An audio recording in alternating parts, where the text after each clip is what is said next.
Berjumpa kembali di channel Tumbuh Besar, channel yang membahas dan memberikan solusi terkait investasi, bisnis, dan perencanaan keuangan rekan-rekan. Hari ini saya akan membahas mengenai cara untuk mencatat dividen dan juga membuat pivot table-nya, sehingga kita bisa mengetahui berapa dividen yang kita terima setiap tahunnya dari masing-masing sekuritas jika kita memiliki lebih dari satu sekuritas. Misalnya di tahun 2021, 2022, 2023, dan seterusnya. Tentunya nanti kita harus catat dulu datanya di tabel seperti ini, baru kita olah sehingga memperoleh rangkumannya dengan menggunakan pivot table. Nah, dengan mencatat dividen yang kita terima, lalu dengan mengetahui per tahunnya berapa yang kita terima total, kita bisa melakukan reinvestasi dengan lebih mudah. Jadi kita bisa tahu berapa dana yang kita sudah investasikan kembali dividennya itu dalam 1 tahun, 2 tahun, atau 3 tahun. Karena kan reinvestasi itu harus ditempatkan kembali minimal selama 3 tahun. Kita mulai saja. Nah, di sini kita buat dulu headernya, dividend payment date, tanggal pembayaran dividennya dari emiten yang memberikan dividen, lalu sekuritas tempat kita membeli saham, lalu kode saham, lalu total dividen sebelum pajak. Lalu setelah kita buat headernya, kita bisa klik ke sini, insert table. Kita buat format tabelnya lebih cantik dengan menggunakan format table dari Excel yang sudah disediakan oleh Excel. Kita klik di sini My Table has a headers, yang tadi kita tulis itu jadi headersnya. Kita klik OK.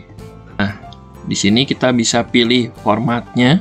Kalau kita ingin merubah format tampilan, bisa rekan-rekan pilih sendiri. Di sini saya ikuti dulu format awalnya. Nah, kita isi datanya dulu, misalnya tanggal 15 Desember 2021. Misalnya sekuritasnya dari Indo Premier, IPOT.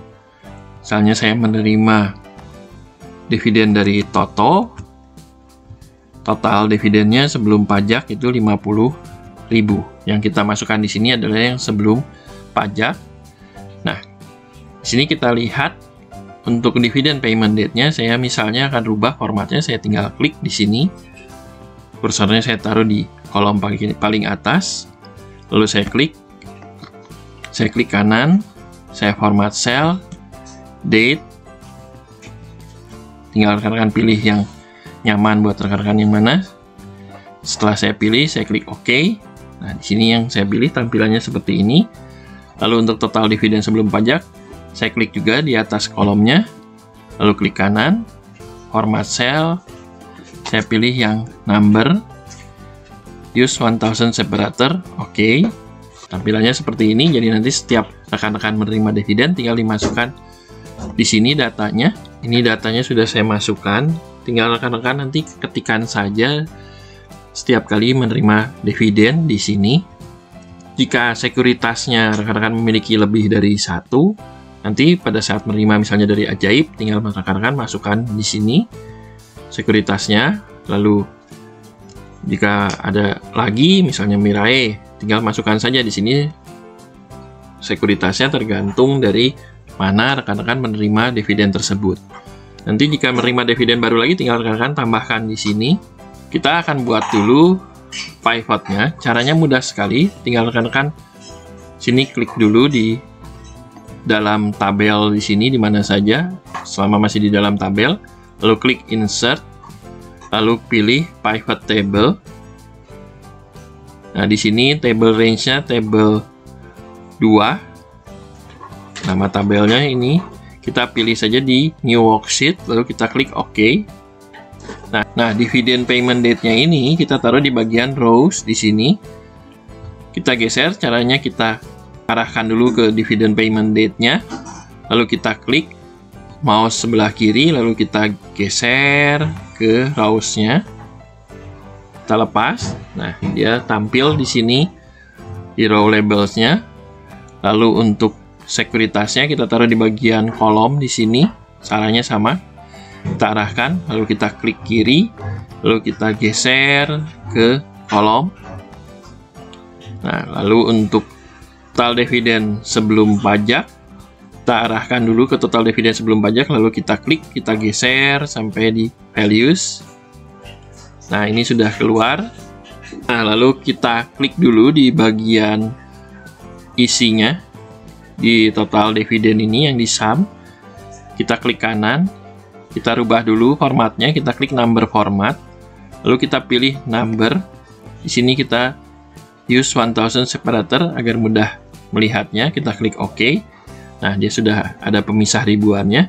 Nah, di sini akan kita bisa lihat dari Ajaib 2021 kita tidak menerima dividen, dari iPod 109.400, dari Mirai tidak ada juga. 2022 dari Ajaib 754.000, dari iPod 950.000, dari Mirai 563.300. Totalnya di 2021 109.400, di 2022 2.267.300. Nah, ini nanti akan dibuatkan di sheet baru untuk pencatatan dividennya di sheet lain. Nah, jika misalnya tanggal 29 April, kita masukkan di sini 29 April 2022, misalnya kita menerima lagi dividen, ini saya asal saja, misalnya dari AAA 353.000 misalnya. Nah, nanti di pivotnya kita masuk ke sheet yang pivotnya, kita bisa klik kanan di sini, lalu kita klik refresh. Kita lihat di sini iPod 950.000 di tahun 2022. Tadi kan iPod itu saya masukkannya. Klik kanan, saya klik refresh. Nah, dia akan bertambah sesuai dengan yang tadi saya input A tadi, 353.000 menjadi 1.303.000. Nah, jadi kalau nanti rekan-rekan mencatat yang baru, tidak usah bikin lagi pivotnya, tapi tinggal nanti klik kanan di sini di dalam tabelnya, lalu klik refresh. Dia akan otomatis merefresh data yang tadi kita sudah masukkan di tabelnya. Demikianlah untuk video kali ini terkait dengan pencatatan dividen dan pengolahan datanya. Mudah-mudahan membantu rekan-rekan agar lebih mudah dalam berinvestasi. Mohon bantuannya untuk di-like dan share kepada rekan-rekan lain yang mungkin memerlukan untuk membantu juga perkembangan channel ini. Terima kasih telah menyaksikan video ini. Semoga selalu sehat dan sukses selalu.